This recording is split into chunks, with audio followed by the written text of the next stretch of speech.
It started with the smell. Down in the dark, where the lights barely cut through the black and sweat clung to every wall, something shifted in the air. It was sharp, chemical, office. The kind of thing most miners would ignore, just another trick of the tunnel. But not that day. It was May 2nd, 1972. The Sunshine Mine in Kellogg, Idaho was alive with noise, drills hammering, men shouting, ore carts clattering through half-lit drifts. Nearly 180 miners were underground, scattered across 20 miles of tunnels. Some were nearly a mile deep, others more than a mile in, and all of them were trapped. At 11:35 a.m., a thin column of smoke was spotted curling through a timbered corridor near the air intake shaft. A voice came over the radio, calm but strained, asking if anyone else saw it. Within minutes, the shaft filled with blackness. And then came the silence. The ventilation system, instead of pulling the smoke away, began feeding it deeper into the mine, pushing it like a hand through every path out. Escape routes vanished into haze. The fire spread invisibly, chewing through dry beams soaked in decades of grease and grime. There were no alarms, no evacuation plan, no system to warn the men below. Some had heard the rumors over the years, about broken oxygen stations, outdated gear, masks that didn't fit. That day, they found out the truth. Some reached for self-rescuers, only to find them corroded shut or already gone. Others never had the chance. Down on level 3,100, a group of miners gathered behind a collapsed wall and began sealing off the shaft with plastic and wood, trying to trap breathable air. They passed around half-used self-rescuers, wrote notes to their families on scrap paper, and waited. Their lights flickered. The heat rose.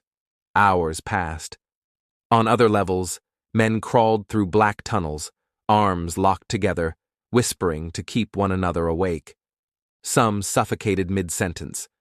Others collapsed and never moved again. There were no maps, no signals, no light except what they carried. Above them, no one knew exactly where they were, or how many were still alive. Rescuers arrived that night. They went in blind, choking through the smoke with outdated masks and flashlights shaking in their hands. Radio contact was sparse. The air was hot and sour. They found the first bodies curled along tunnel floors, helmets still on, arms folded, as if asleep. Others were found kneeling upright, backs against the wall. In one drift, they came across 15 men huddled together, hands still locked, their makeshift barricade burned to ash. It took 8 days to contain the fire. The smoke clung to everything: clothes, equipment, memory. 80 bodies were pulled from the mine. 11 more were never recovered. In one sealed tunnel, a miner had written a message to his wife and folded it into his wallet. It read, "I'm sorry. I love you."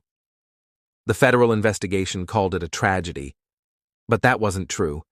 There had been no fire detection, no working evacuation protocol. The breathing gear was old, scattered, or missing. The mine had been sited years earlier and ignored the warnings. Inspectors passed it anyway. No one checked. No one cared.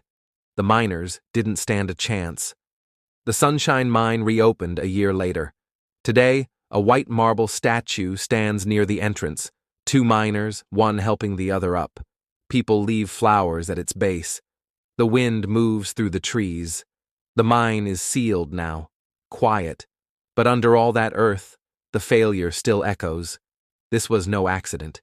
This was a system designed to break. And when it did, men paid with their lives. Thank you for listening to Roads to Ruin. Subscribe for more true stories where systems fail and people pay the price.